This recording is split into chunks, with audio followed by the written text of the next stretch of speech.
जळगाव जिल्ह्यातील एका छोट्याशा गावाचं नाव होतं धरणगाव. गाव तसं शांत, साधं आणि एकमेकांना ओळखणारं. गावात लोकांचं जीवन शेती, छोटे व्यवसाय आणि रोजच्या संघर्षात चालायचं. या गावात राहत होतं एक नवरा बायकोचं जोडपं, सुरेश आणि कविता. सुरेश साधा, मेहनती आणि थोडासा रागीट स्वभावाचा होता. तो गावात किराणा दुकान चालवायचा. रोज सकाळपासून रात्रीपर्यंत दुकानात बसून तो घर चालवायचा. कविता मात्र शांत, सहनशील पण मनातून खूप भावुक स्त्री होती. त्यांचं लग्न होऊन जवळपास 10 वर्ष झाली होती, पण अजूनही त्यांच्या घरी लेकराचं पाऊल पडलं नव्हतं. हीच गोष्ट त्यांच्या आयुष्यात हळूहळू मोठी समस्या बनली होती. सुरुवातीला दोघंही हसत खेळत आयुष्य जगत होते, पण वर्ष जात गेली आणि मुलं झाली नाहीत तसं घरात तणाव वाढू लागला. गावातले लोक कुजबूज करायचे, काय उपयोग एवढ्या वर्षाच्या लग्नाचा, लेकरच नाही तर. हे शब्द कविताच्या मनाला आतून तोडत होते. सुरेशलाही हा ताण सहन होत नव्हता, पण त्याचा राग तो कवितेवर काढायचा. तुझ्यातच काहीतरी कमी आहे म्हणून आपल्याला मूल होत नाही, तो रागानं ओरडायचा. कविता डोळ्यात पाणी आणून शांत बसायची, पण कधी कधी तीही उत्तर द्यायची, माझ्यात काही कमी नाही, तुम्ही स्वतः तपासणी करा. हे ऐकताच सुरेशचा राग आणखी वाढायचा आणि मग भांडणं व्हायची. कधी कधी तर तो तिला मारायचाही. पण दुसऱ्या दिवशी तोच सुरेश शांत होऊन तिच्याजवळ यायचा. माझी चूक झाली, मी रागात होतो, असं म्हणत तिची समजूत काढायचा. कविता त्याला माफ करायची, कारण तिच्याकडे दुसरा पर्यायच नव्हता. दोघं पुन्हा एकत्र यायचे आणि पुन्हा आशा धरायचे की कधीतरी त्यांना मूल होईल. पण नशिबाने काही वेगळंच ठरवलं होतं. एक दिवस कविताने ठरवलं, आपण डॉक्टरकडे जाऊया, एकदाचं खरं काय आहे ते करू दे. सुरेशलाही आता वाटू लागलं की सत्य जाणून घेणं गरजेचं आहे. दोघं शहरात गेले, तपासण्या केल्या आणि काही दिवसांनी रिपोर्ट आला. डॉक्टरांनी दोघांना आत बोलावलं. तुम्ही दोघं शांतपणे ऐका, डॉक्टर म्हणाले. सुरेश आणि कविता दोघांचेही हृदय जोरात धडधडत होते. रिपोर्टनुसार समस्या तुमच्यात नाही, समस्या सुरेशमध्ये आहे आणि तो कधीही बाप होऊ शकत नाही. हे शब्द ऐकताच दोघंही स्तब्ध झाले. सुरेशचा चेहरा खाली पडला. त्याला स्वतःवर विश्वासच बसत नव्हता. घरी येताना दोघंही एक शब्दही बोलले नाहीत. घरी पोहोचल्यावर सुरेश अचानक रडू लागला.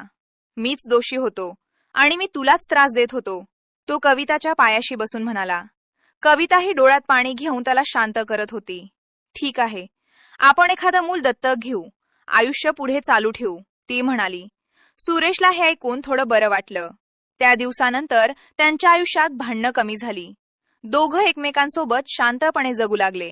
पण कविताच्या मनात एक पोकळी होती. तिला स्वतःचं मूल हवं होतं. हे ती कोणाला सांगू शकत नव्हती आणि हीच गोष्ट तिच्या आयुष्याला एका चुकीच्या मार्गावर घेऊन जाणार होती. काही महिन्यांनी उन्हाळा सुरू झाला. गावातल्या शाळा, कॉलेजला सुट्ट्या लागल्या. लोक आपापल्या नातेवाईकांकडे जाऊ लागले. याच काळात एक 18 वर्षांचा मुलगा गावात आला. त्याचं नाव होतं रोहित. रोहित हा कविताचा भाचा होता. तो शहरात शिकत होता आणि सुट्टीसाठी आपल्या मामामामीकडे आला होता. सुरेश आणि कविता दोघांनीही त्याचं खूप प्रेमाने स्वागत केलं. किती मोठा झालास रे, कविता हसत म्हणाली. रोहितही आनंदात होता. गावात फिरणं, मामामामीसोबत वेळ घालवणं त्याला सगळं आवडत होतं. पहिले काही दिवस खूप मजेत गेले. सुरेश त्याला गाव दाखवायचा. कविता त्याच्यासाठी आवडीचे पदार्थ बनवायची. घरात पुन्हा एकदा हसू परतलं होतं. पण हळूहळू काहीतरी बदलायला लागलं. एक दिवस सुरेश दुकानात गेला होता. घरात फक्त कविता आणि रोहित होते. दुपारची वेळ, शांत वातावरण. कविता रोहितकडे बघत होती. तो आता लहान मुलगा राहिला नव्हता, तो मोठा झाला होता आणि नकळत तिच्या मनात विचित्र विचार यायला लागले. ती स्वतःला थांबवण्याचा प्रयत्न करत होती, पण तिचं मन ऐकत नव्हतं. रोहित मात्र काहीच समजत नव्हता. तो साधाच वागत होता, पण कविताच्या नजरेत आता बदल झाला होता. एक दिवस रोहित म्हणाला, मामी, मी आता घरी जाणार आहे, इथे आता कंटाळा येतोय. हे ऐकताच कविताला आतून धक्का बसला. तिला तो जाऊ द्यायचा नव्हता. अरे, अजून 2-3 दिवस राहा ना, ती म्हणाली. रोहितने थोडा विचार केला आणि राहायला तयार झाला. पण कविताच्या मनात आता वेगळंच काही सुरू झालं होतं. त्या दुपारी सगळं काही बदलायला सुरुवात झाली आणि इथून पुढे ही कथा एका धोकादायक वळणावर जाणार होती. धरणगावच्या त्या छोट्याशा घरात आता वातावरण हळूहळू बदलत चाललं होतं. सुरेश रोजप्रमाणे सकाळी दुकानात जायचा आणि संध्याकाळी उशिरा परत यायचा. घरात दिवसभर कविता आणि रोहित एकटेच असायचे. सुरुवातीला सगळं अगदी सामान्य होतं, पण जसजसे दिवस पुढे जात होते तसतसं कविताच्या मनातले विचार बदलत होते. रोहित आता तिच्या दृष्टीने फक्त भाचा राहिला नव्हता. त्याचं वागणं, बोलणं, त्याचा आत्मविश्वास, त्याचं मोठं झालेलं व्यक्तिमत्व हे सगळं तिच्या मनावर परिणाम करू लागलं. कविता स्वतःला वारंवार समजावत होती की हे चुकीचं आहे, पण तिच्या मनात निर्माण झालेलं आकर्षण ती दाबू शकत नव्हती. तिच्या आयुष्यातील रिकामी जागा, आई होण्याची अपूर्ण इच्छा आणि एकटेपणा या सगळ्याचा एकत्र परिणाम होत होता. दुसरीकडे रोहित अजूनही या सगळ्यापासून अनभिज्ञ होता. तो तिच्याशी आदराने आणि साधेपणाने वागत होता. एक दिवस दुपारी खूप उकाडा होता. वीज गेली होती आणि घरात शांतता पसरली होती. रोहित हॉलमध्ये बसून मोबाईल वापरत होता. कविता हळूच त्याच्या जवळ येऊन बसली. सुरुवातीला ती साध्या गप्पा मारू लागली, अभ्यासाबद्दल, मित्रांबद्दल, शहरातल्या जीवनाबद्दल. पण हळूहळू तिचं बोलणं वेगळ्या दिशेने जाऊ लागलं. तिच्या नजरेत एक वेगळाच भाव होता, जो रोहितला थोडासा अस्वस्थ करत होता. रोहितने तो विषय बदलण्याचा प्रयत्न केला, पण कविता आता थांबायला तयार नव्हती. तिच्या मनातली मर्यादा हळूहळू तुटत चालली होती. तिने नकळत रोहितच्या जवळीक साधण्याचा प्रयत्न केला. रोहित गोंधळला. त्याला हे सगळं विचित्र वाटत होतं. तो लगेच उठून दुसऱ्या खोलीत गेला. त्या क्षणी त्याच्या मनात भीती आणि संभ्रम दोन्ही होते. त्या दिवसानंतर रोहितने कवितापासून थोडं अंतर ठेवायला सुरुवात केली. तो शक्यतो घराबाहेर जास्त वेळ घालवू लागला. गावातल्या मित्रांसोबत फिरणं, क्रिकेट खेळणं, तो घरात कमी वेळ राहू लागला. पण कविताला हे सहन होत नव्हतं. तिच्या मनात आता एक प्रकारची ओढ निर्माण झाली होती, जी तिला सतत रोहितकडे खेचत होती. काही दिवस असेच गेले. मग एक दिवस कविता जाणीवपूर्वक आजारी असल्याचं नाटक करू लागली. ती बेडवर पडून राहिली. जेव्हा रोहित घरी आला तेव्हा तिने त्याला हाक मारली. रोहित, मला बरं वाटत नाहीये, जरा पाणी देशील का? ती हरू आवाजात म्हणाली. रोहितने काळजीपोटी तिची मदत केली. तो तिच्या जवळ बसला. याच क्षणाचा फायदा घेत कविता पुन्हा त्याच्याशी जवळीक साधण्याचा प्रयत्न करू लागली. यावेळी रोहित पूर्णपणे गोंधळून गेला. त्याला काय बरोबर आणि काय चूक हे कळेनासं झालं. तो अजून लहान होता. अनुभवही कमी होता. त्याच्या मनात भीती होती, पण त्याच वेळी एक विचित्र आकर्षणही निर्माण होऊ लागलं होतं.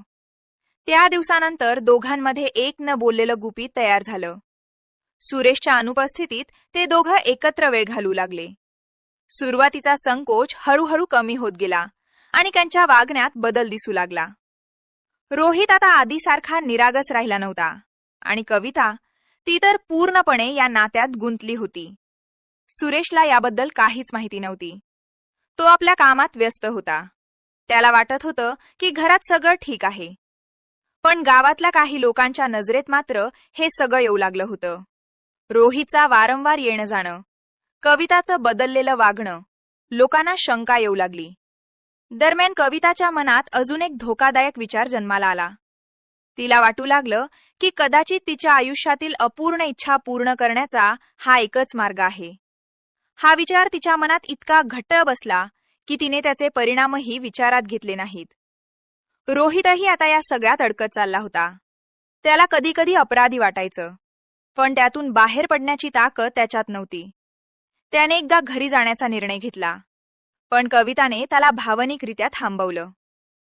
तू गेलास तर मला खूप वाईट वाटेल, ती म्हणाली.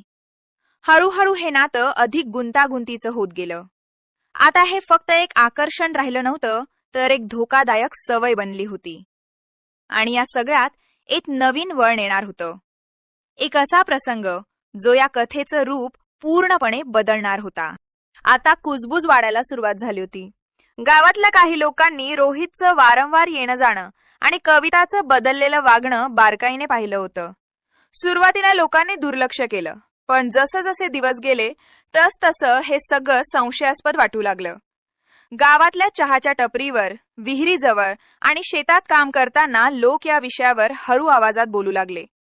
काहीतरी गडबड आहे. सुरेशला काहीच कळत नाहीये का? अशा चर्चा वाढत होत्या.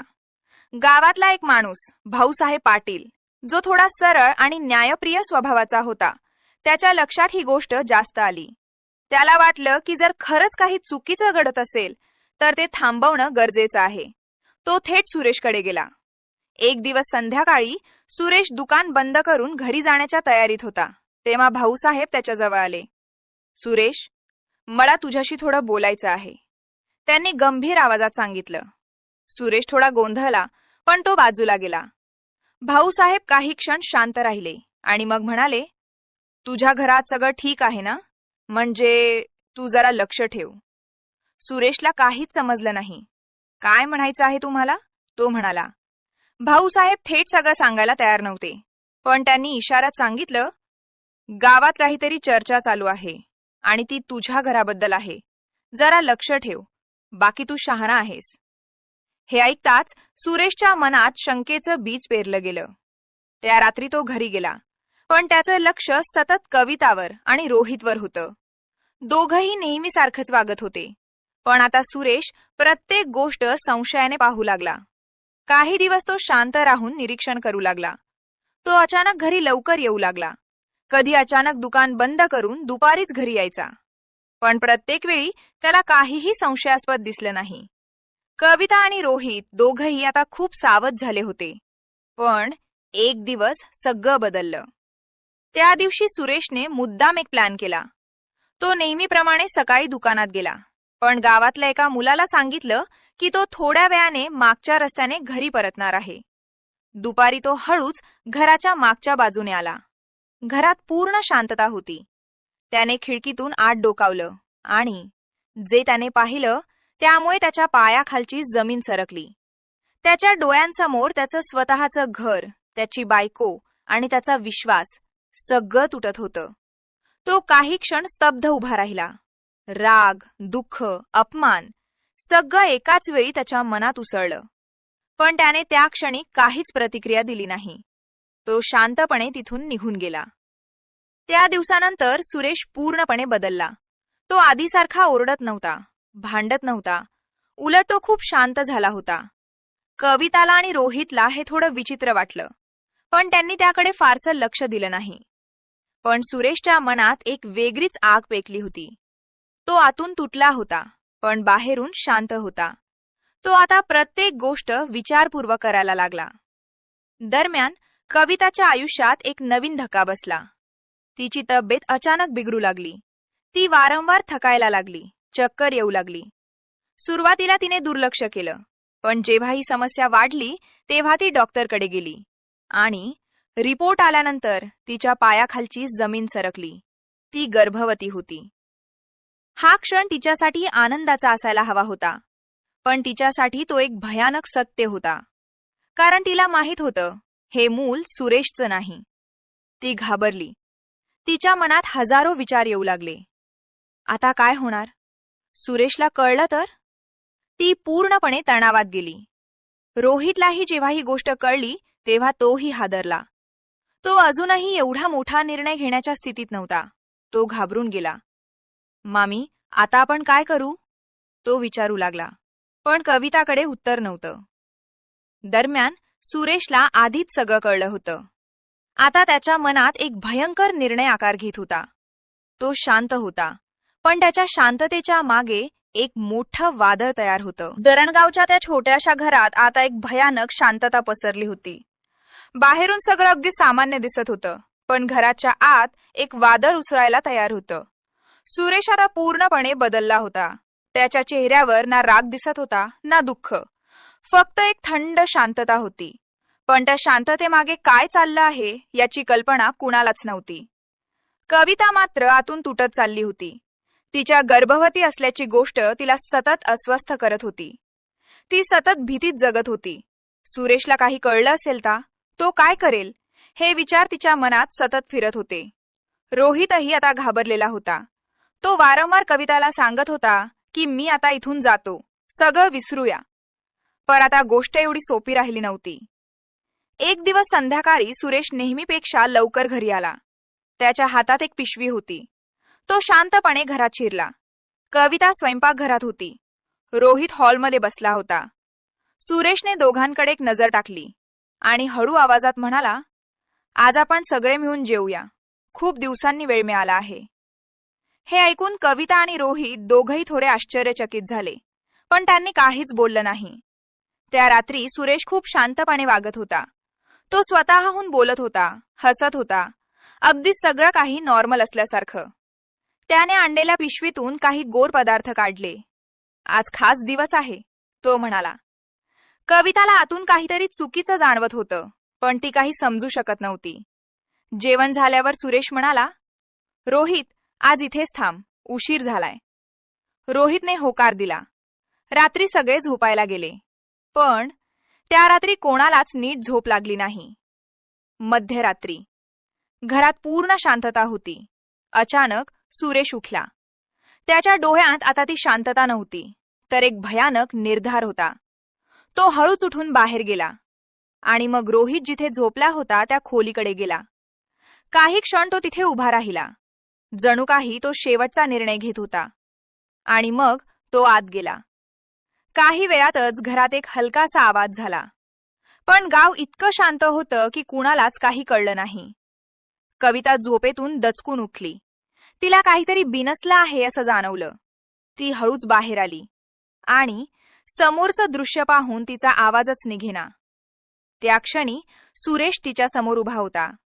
त्याच्या चेहऱ्यावर एक विचित्र भाव होता. राग, सूड आणि वेदना सगळं एकत्र दिसत होतं. कविता थरथरत होती. हे काय केलं तुम्ही? ती कसाबसा म्हणाली. सुरेश हळू आवाजात म्हणाला, जे करायला हवं होतं तेच केलं. कविता पूर्णपणे कोसळली. तिच्या डोळ्यांसमोर सगळं संपलं होतं, पण अजून सगळं संपलेलं नव्हतं.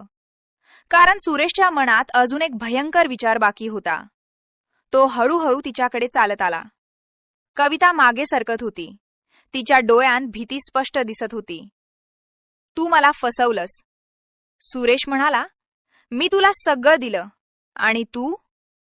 कविता रडत होती. काहीतरी सांगण्याचा प्रयत्न करत होती, पण आता खूप उशीर झाला होता.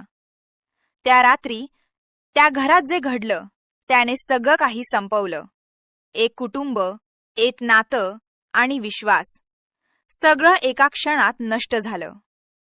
सकाळी गावात बातमी वाऱ्यासारखी पसरली. लोक घराबाहेर जमले. पोलीस आले आणि त्या घरातलं सत्य हळूहळू बाहेर येऊ लागलं. सकाळ होताच धरणगावमध्ये एकच खळबळ उडाली. सुरेशच्या घराबाहेर लोकांची मोठी गर्दी जमली होती. कुणाच्या चेहऱ्यावर धक्का, कुणाच्या चेहऱ्यावर भीती, तर कुणाच्या डोळ्यात अविश्वास होता. कालपर्यंत शांत दिसणारं ते घर आज पोलिसांच्या ताब्यात होतं. घराभोवती पोलीस बंदोबस्त लावण्यात आला होता आणि कोणीही आत बाहेर जाऊ शकत नव्हतं. थोड्याच वेळात पोलीस तपास सुरू झाला. अधिकाऱ्याने घराची पाहणी केली. सगळ्या गोष्टी बारकाईनं तपासल्या. घरातील वातावरण, वस्तूंची स्थिती आणि रात्री घडलेली घटना सगळं एकमेकांशी जोडण्याचा प्रयत्न सुरू होता.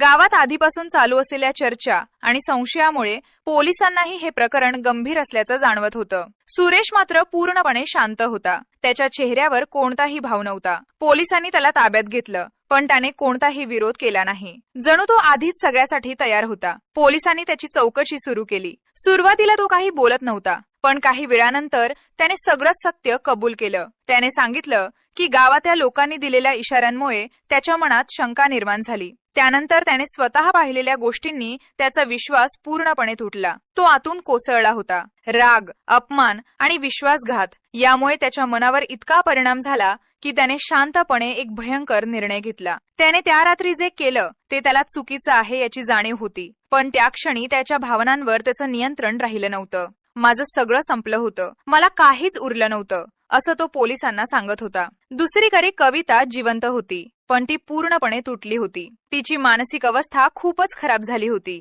पोलिसांनी तिलाही ताब्यात घेतलं आणि चौकशी केली. सुरुवातीला ती काहीच बोलत नव्हती, पण हळूहळू तिनेही सगळं सत्य सांगितलं. तिच्या चुकीच्या निर्णयामुळे हे सगळं घडलं याची तिला जाणीव झाली होती. ती सतत रडत होती. रोहितच्या कुटुंबालाही ही बातमी समजली. त्यांच्यावर तर दुःखाचा डोंगर कोसळला. त्यांनी कधीच कल्पना केली नव्हती की सुट्टीसाठी गेलेला त्यांचा मुलगा अशा प्रकारे परत येईल. गावात वातावरण पूर्णपणे गंभीर झालं होतं. काही दिवसातच केस कोर्टात गेली. सरकारी वकील आणि बचाव पक्ष यांच्यात जोरदार युक्तिवाद सुरू झाला. या प्रकरणात अनेक गोष्टी समोर आल्या. वैवाहिक तणाव, चुकीचे निर्णय आणि भावनांवर नियंत्रण न ठेवण्याचे परिणाम. न्यायालयाने सगळे पुरावे, साक्षीदारांचे जबाब आणि परिस्थिती लक्षात घेतली. शेवटी न्यायालयाने निकाल दिला. सुरेशला त्याच्या केलेल्या गुन्ह्यासाठी कठोर शिक्षा सुनावण्यात आली. न्यायालयाने स्पष्ट सांगितलं की कोणतीही परिस्थिती असली तरी कायदा हातात घेण्याचा अधिकार कुणालाही नाही. भावनांच्या भरात घेतलेला निर्णय आयुष्यभराची शिक्षा बनू शकतो. कवितेलाही तिच्या भूमिकेसाठी दोषी ठरवण्यात आलं. तिच्या चुकीच्या निर्णयामुळे एक कुटुंब उद्ध्वस्त झालं, एक आयुष्य संपलं आणि अनेक लोकांचं जीवन कायमचं बदललं. या सगळ्या प्रकरणाने धरणगाव हादरलं. लोकांनी यावरून एक मोठा धडा घेतला. नात्यांमध्ये विश्वास, संयम आणि योग्य निर्णय किती महत्वाचे असतात हे सगळ्यांना समजलं. मित्रांनो, एक विनंती आहे, चॅनल नवीन असल्यामुळे प्लीज सबस्क्राईब करूनच जावा.